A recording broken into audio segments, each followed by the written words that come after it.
do you think is a defining characteristic of your practice and your firm? What do you view as like really maybe sets you apart or just your approach, like your angle to it? hmm So, really understanding the client's goals and not giving them a cookie cutter. Well, here's estate planning, and this is what everybody should do. Well, no, I mean, assets affect that, and then goals. Even people with the same assets might have completely different goals, and so we're going to recommend something different. And so, really understanding what the client is trying to accomplish, and then us providing that. And then if we do trust creation, right, we're going to advise as part of our process on trust funding.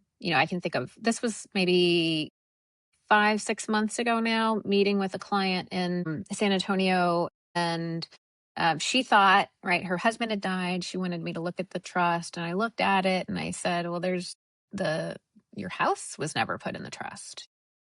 And so now you haven't probated the will. You co-own your house with your stepdaughter. We need to probate it within the next year and a half. So, what could have avoided that was she created the trust, but she never transferred the real estate, right? Just transferring the real estate, right? We do that on every estate or on every trust plan. And so, but more than that, right? Oftentimes you'll see the real estate transferred in, but no other liquid assets transferred in. And arguably, that's one of the most important things about trust planning is to give them liquidity. And so, walking them through the trust funding process after everything's signed, having a trust funding call. Okay, did you transfer everything in? If not, what are any roadblocks? So really walking them through, and that's on every trust plan, right? It's not, an additional thing. We do it on every one because it's so important, right? I would rather you not create a trust if you're not going to fund it,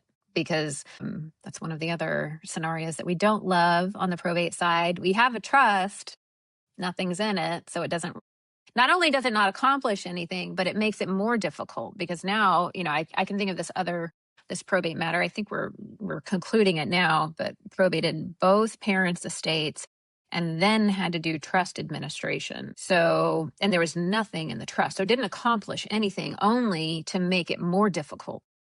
So, that was a DIY plan.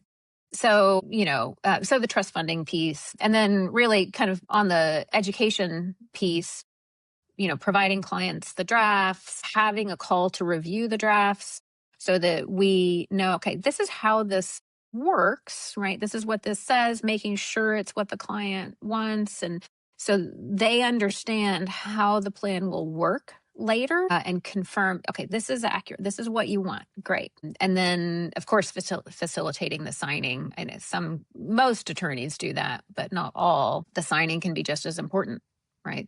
It can fail if things aren't signed correctly, even if the plan is well drafted, so, several points, right? Really And understanding the client goals, trust funding, making sure it fits.